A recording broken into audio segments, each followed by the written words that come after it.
They say the devil is in the details. For me, the devil was in a dusty manila envelope tucked away in the back of my husband's closet. I was just looking for an old tax return, something mundane. What I found instead?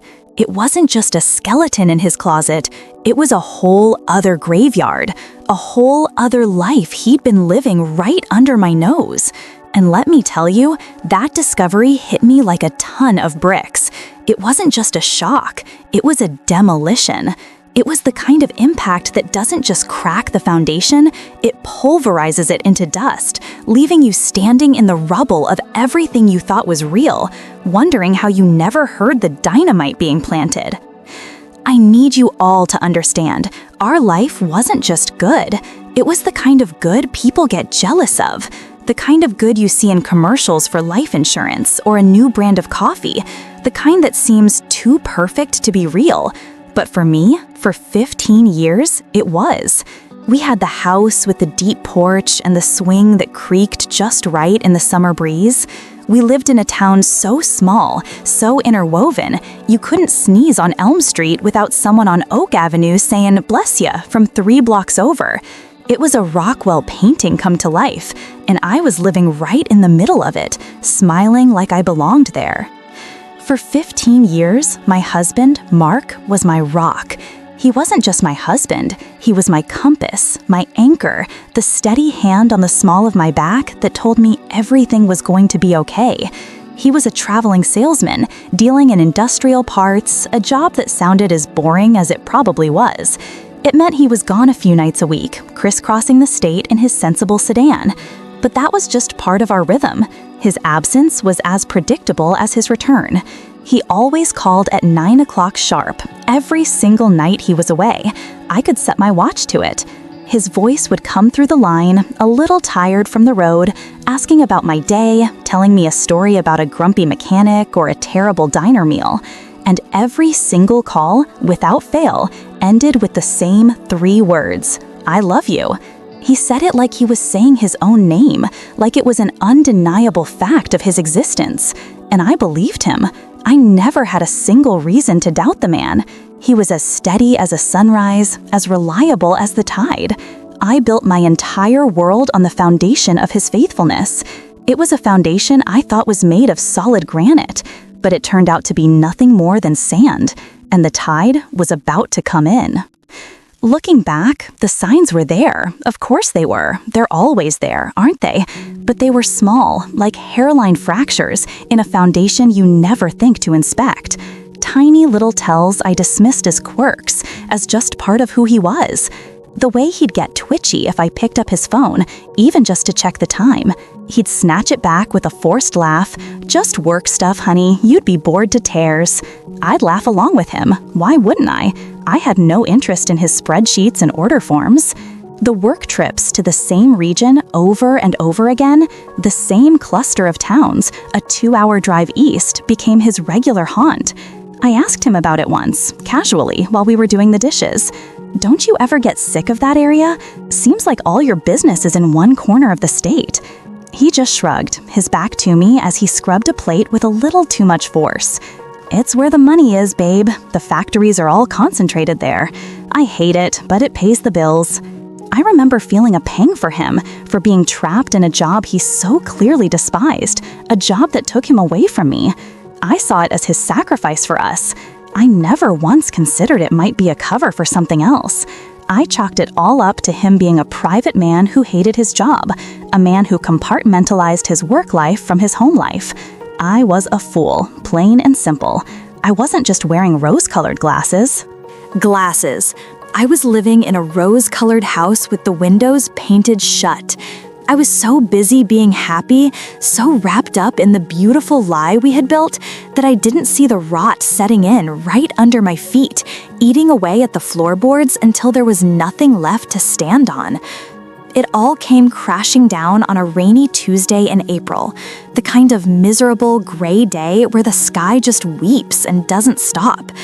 I was getting our finances together, preparing for our annual meeting with our accountant. The whole day was a symphony of the mundane, sorting receipts, printing bank statements, the gentle click of the adding machine. I needed a tax document from 2008, a detail from an old home office deduction. I hollered up the stairs to him, where he was changing out of his work clothes.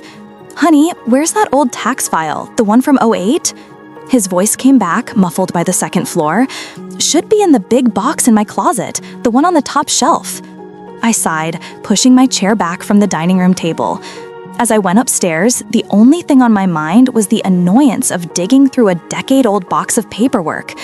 I had no idea I was about to walk straight into the buzzsaw that would tear my life, my marriage, my entire sense of self into unrecognizable shreds. The closet was packed with his stuff, the carefully curated archive of a man's life. Old college sweaters folded neatly, smelling faintly of mothballs and memories. Fishing gear, rods, and tackle boxes, promising adventures that rarely happened. The usual detritus of a life well lived, or so I thought. I found the dusty banker's box on the top shelf, just where he said it would be. I wrestled it down, a cloud of dust making me sneeze. It smelled like old paper and secrets, a scent I wouldn't have been able to name then, but one I'll never forget now. I sat on the floor of our bedroom, the gray light from the window casting long shadows, and started digging. Tax returns from 2010, 29, there it was, 2008, right on top. But I kept digging, a mindless curiosity taking over. Underneath the neat folders, deep at the bottom, was a single, crisp manila envelope. It felt out of place. Everything else in the box was old, a little softened by time and humidity. This envelope was sharp-edged, bright, and clean. It didn't have a label. No year, no taxes, no important docs, nothing. It was a blank slate. And my gut just screamed at me. You know that feeling when the temperature in the room seems to drop 20 degrees for no reason? When the hair on your arms stands up and a cold dread snakes its way down your spine? My brain was telling me it was nothing, just a stray envelope. But my body knew better. My body knew I was holding a venomous snake, and I was about to get bitten. My hands were shaking as I pulled open the little metal clasp. The paper inside was thick, official. It wasn't a tax form.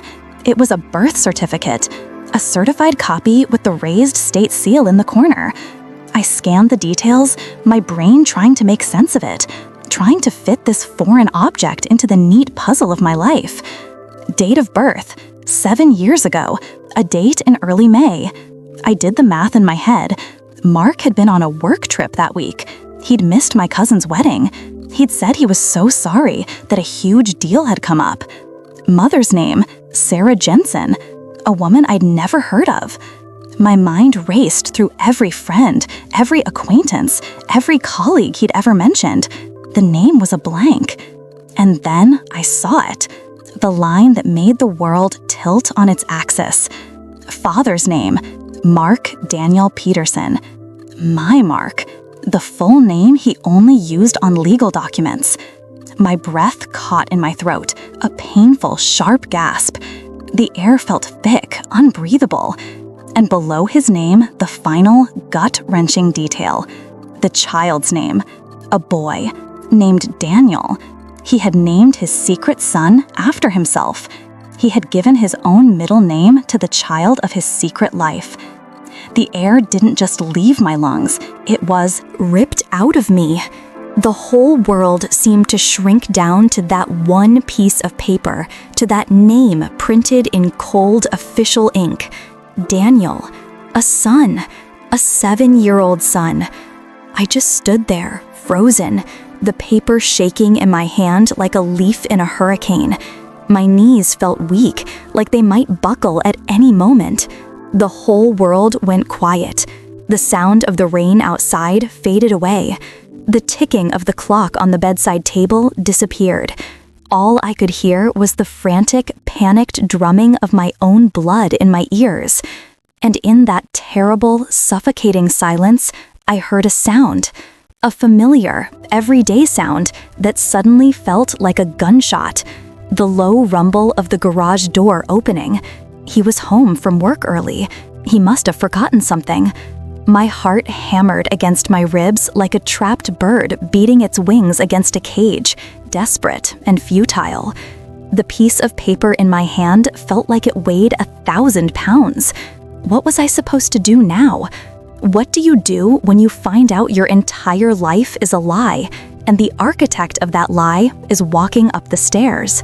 He walked into the bedroom, smiling, loosening his tie with one hand. The picture of normalcy. The picture of the man I thought I knew. "Hey, forgot my wallet," he said, his voice easy, casual. "What do you want for dinner? I was thinking maybe we could try that new Italian place."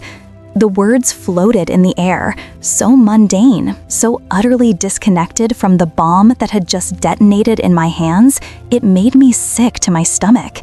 I couldn't speak. My throat was a desert. My tongue felt thick and useless. I couldn't form a word. I just stood there, the banker's box at my feet, and held up the piece of paper. I didn't have to say a thing. The moment his eyes focused on it, the color drained from his face. It wasn't a gradual change. It was like a switch was flipped. The cheerful, handsome man I'd known for 15 years vanished, replaced by a pale, hollow-eyed stranger. The smile didn't just fade, it was wiped clean, leaving behind a mask of pure, unadulterated panic. He knew. Right then and there, he knew that the jig was up. His two perfect worlds, so carefully separated, so meticulously managed, were about to collide. He looked from the birth certificate to my face, and in my eyes, he must have seen the wreckage of the world he had just destroyed.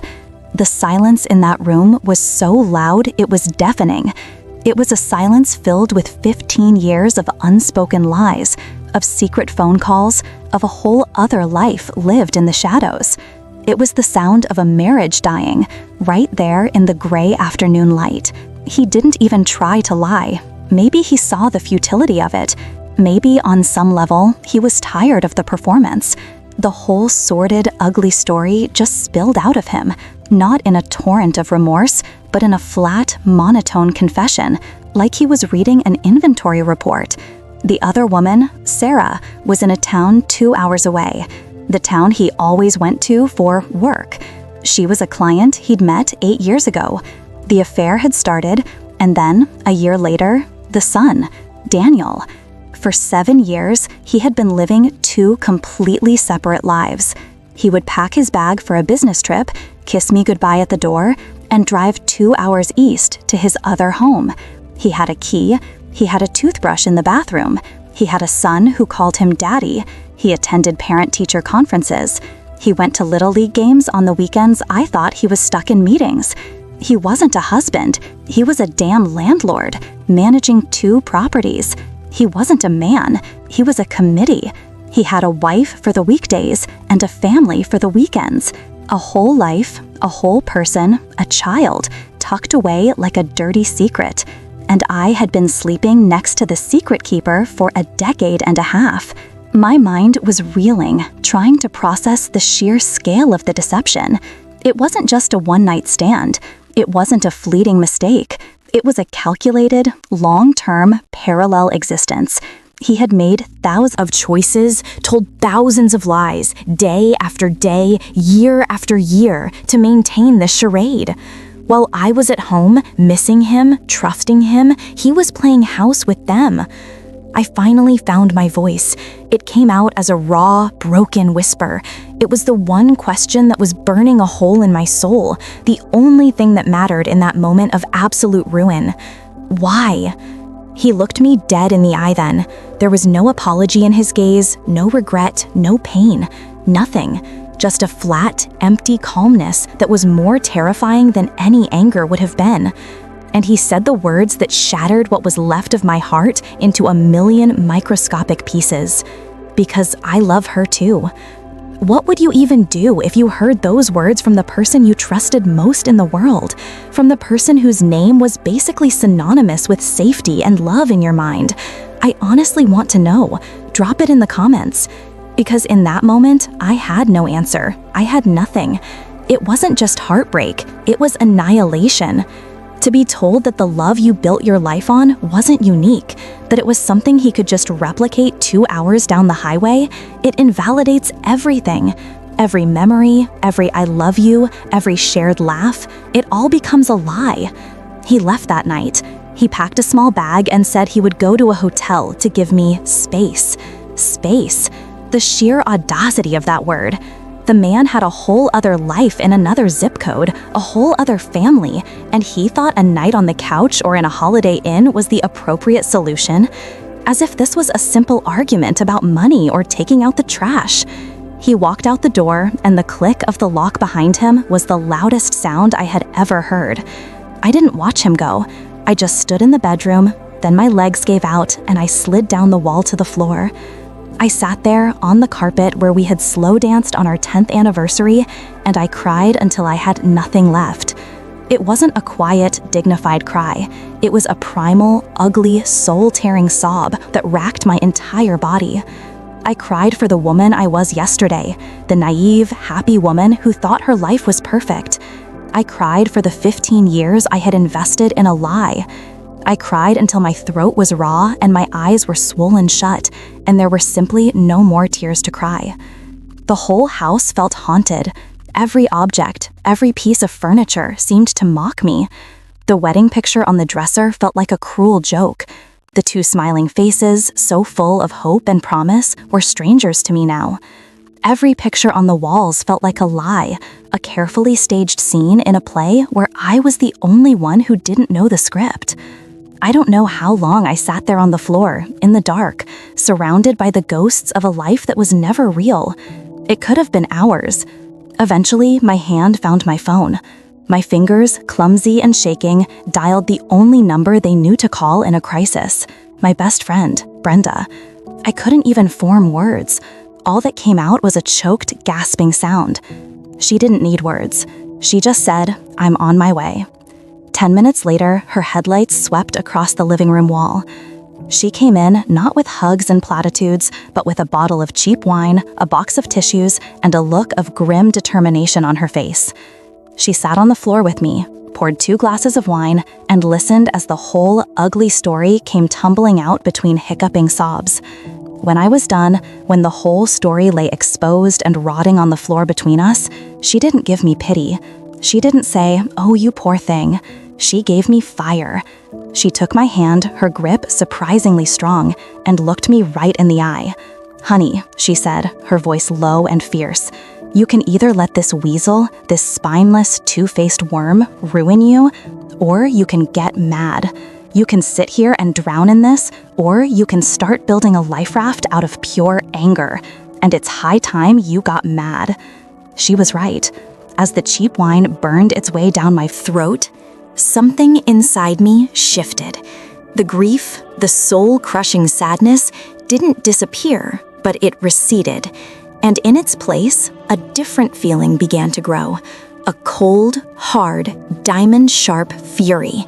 He wasn't going to get away with this. He wasn't going to destroy my life and just walk away to his other one, unscathed.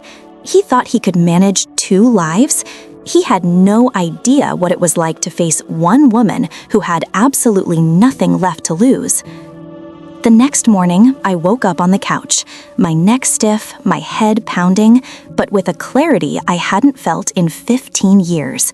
The grief was still there, a heavy blanket over everything, but underneath it was the fire Brenda had lit. I had a plan. It was bold, it was probably crazy, and it was definitely going to burn every bridge I had ever built with Mark. But I didn't care. Bridges were for people who wanted to go back. I was going to salt the earth behind me. Mark thought he could control this whole situation, keep his 2 little worlds from colliding, manage the fallout with a few days of space. He was about to find out he'd messed with the wrong woman. I took a shower, the hot water feeling like it was washing away the last vestiges of the woman I used to be. I packed an overnight bag, not with my usual weekend away clothes, but with my best, most powerful feeling outfit. I got in my car, the engine turning over with a satisfying roar, and I started driving east. He had no idea where I was going. He probably assumed I was driving to my mother's to cry on her shoulder. He couldn't have been more wrong. I wasn't running away from the problem. I was driving straight into its heart. The drive was 2 hours long. 2 hours of highway stretching out in front of me, giving me time to think. Time to let the anger solidify, to sharpen its edges. Brenda's words were ringing in my ears on a loop. Don't play checkers when you can play chess. A messy, screaming confrontation on a doorstep was checkers. That's what he would expect. That's what Sarah, the other woman, would expect. They would paint me as the crazy, hysterical wife. I was not going to give them that satisfaction. I was playing chess, and I was about to put his king in check. I drove into their town. It was just like mine, in a sickeningly familiar way. Quaint downtown, tree-lined streets, the illusion of peaceful, happy lives. I had the address from a piece of mail I'd found in his car weeks ago, an electric bill I thought was for one of his clients. It all made sense now.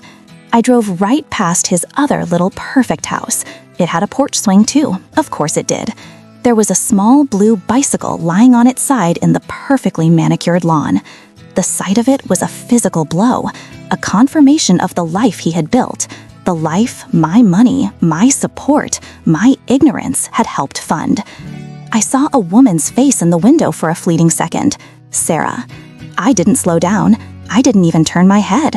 I just kept driving, my knuckles white on the steering wheel. My first stop wasn't his house. It wasn't the police station. It was the meanest-looking law firm I could find on their downtown square. It was in an old brick building with a heavy oak door and gold lettering on the window that said Miller & Associates, Attorneys at Law. It looked like a place where they didn't mess around. I walked in, my heart pounding, but my shoulders squared. The receptionist looked at me, probably seeing the storm in my eyes. I asked to see a divorce lawyer, a partner if possible. I was ushered into a wood-paneled office that smelled of old books and justice. I sat across from a man with gray hair and eyes that had seen everything. I told him the whole story, from the manila envelope to the porch swing I had just driven past. I didn't cry. My voice was steady, cold. When I finished, he just leaned back in his leather chair and said, "Well, that's a hell of a story. What do you want to do?" I looked him in the eye and said, "I want to file for divorce." Divorce. Today. And I want him served tonight at his other address. A slow smile spread across the lawyer's face. He picked up the phone. We hired a local process server, a guy who apparently specialized in difficult serves. That very evening, while Mark was sitting down to dinner with family number 2, thinking he had everything under control, that he'd given me enough space to cry it out, a stranger knocked on his door. When he answered, probably expecting a neighbor or a delivery, he was handed a thick packet of documents. Divorce papers. Right there, on his other doorstep, in front of his other family. The phone call I got from him an hour later was a thing to behold. It was everything I had expected and more. He wasn't calm or calculating anymore. He was screaming, pure, panicked rage and disbelief pouring through the phone. His two worlds had just collided like a freight train, and he was standing in the wreckage. "How could you do this?" he yelled, his voice cracking. "How could you come here? How could you do this to them, to him?" The hypocrisy was so thick I could have choked on it. He was worried about his son seeing him get served divorce papers from a wife the boy didn't even know existed. He wasn't worried about the years of lies, the betrayal, the complete destruction of my life. He was worried about his own inconvenience, his own exposure. I let him scream for a full minute. I listened to the panic, to the sound of his perfect, compartmentalized life shattering. And when he finally paused to take a breath, I spoke. My voice was quiet, calm, and deadly. "You're right," I said. "I should have done it 7 years ago." And then I hung up. The silence that followed was the most satisfying sound I had ever heard. The game had changed. The real fight was about to begin. But for the first time, I wasn't just a player. I was the one controlling the board. The divorce was hell on earth, I won't lie to you. It was a long, brutal, ugly war of attrition. He fought me on everything, tried to paint me as unstable, vindictive. His lawyers tried to argue that I had known for years and was only acting now out of spite. But the truth has a weight to it, and my lawyer was a bulldog. The discovery process unearthed the whole mess, the secret bank accounts he'd set up, the credit cards in his name that paid for their vacations, the sheer financial scale of his betrayal. It was worse than I could have imagined. But through all the depositions, the mediation sessions, the endless, soul-crushing paperwork, I held on to that one moment, the moment I took back control. Serving him in his other life on my terms, that gave me back the power he had stolen from me piece by piece over 7 years. It was the opening salvo that defined the rest of the war. I learned that sometimes you have to burn the whole forest down to get rid of the poison ivy.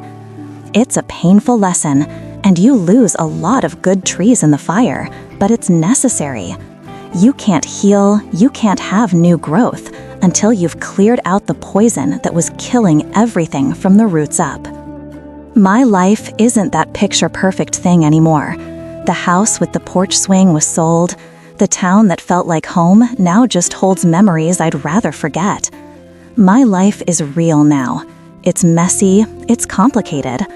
I have days where the grief hits me like a rogue wave and pulls me under. But I also have days where I feel a sense of freedom so profound it makes me want to shout. It's a life I'm building with my own 2 hands, on a foundation of truth, no matter how hard that truth is. It's a life that is completely, unequivocally mine. And I'm not afraid of what's hiding in the closets anymore. I faced the monster, and I'm still standing. Thanks for listening to my story. If you've ever been through the fire and come out stronger, if you've ever had to burn it all down to save yourself, hit that subscribe button, because we've got a lot to talk about.